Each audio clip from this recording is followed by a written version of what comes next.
Sachin Malgam, DJ Sachin Malgam, DJ Sachin Malgam, DJ Sachin Malgam, DJ Sachin मलगाम।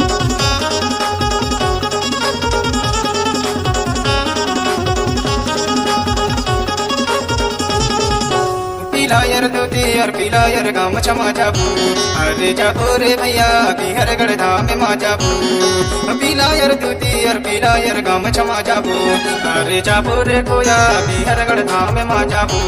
अरे जाबो रे कोया बिहरगढ़ धाम मा जाबू अरे जाबो रे कोया बिहरगढ़ ठान मा जाबू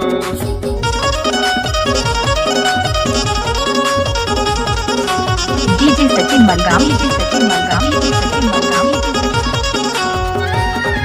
DJ Sachin Malgam.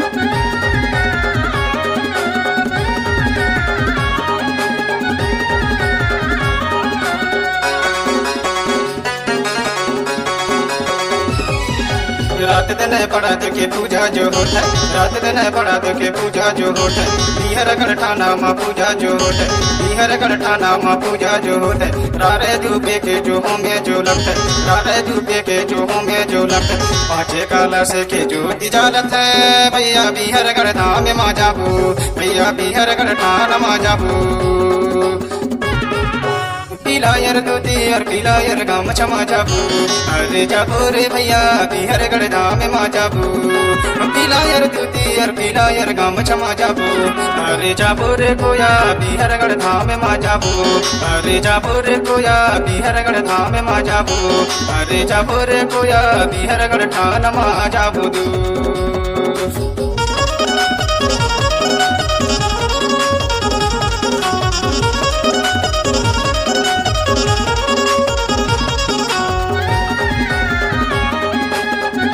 DJ Sachin Malgam,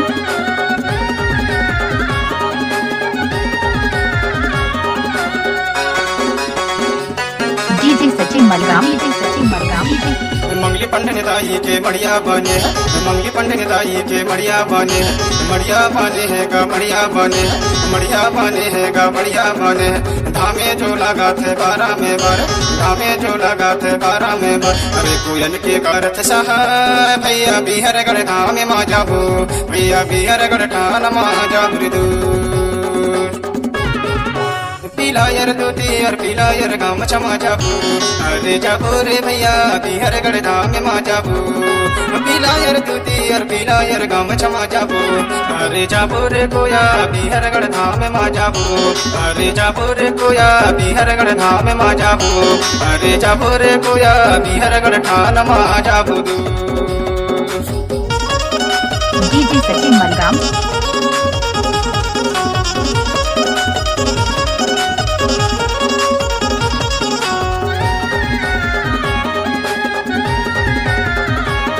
DJ Sachin Malgam, DJ Sachin Malgam, DJ Sachin Malgam, DJ Sachin.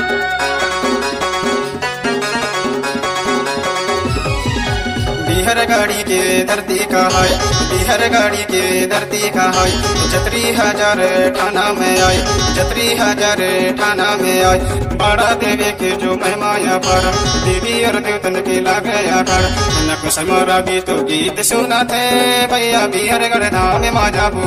भैया बिहरगढ़ ठाना मा जाबू दू पिलायर दूती और पिलायर गाम क्षमा जाबू अरे जाबो रे भैया बिहरगढ़ धाम मा जाबू पिलायर दूती और पिलायर गाम क्षमा जाबू अरे जाबो रे कोया बिहरगढ़ धाम मा जाबू अरे जाबो रे कोया बिहरगढ़ धाम मा जाबू अरे जाबो रे कोया बिहरगढ़ ठान मा जाबू अरे जाबो रे कोया बिहरगढ़ ठान मा जाबू अरे जाबो रे कोया बिहरगढ़ ठान मा जाबू अरे जाबो रे कोया बिहरगढ़ ठान मा जाबू अरे जाबो रे कोया बिहरगढ़ ठान मा जाबू डीजे सचिन मलगाम।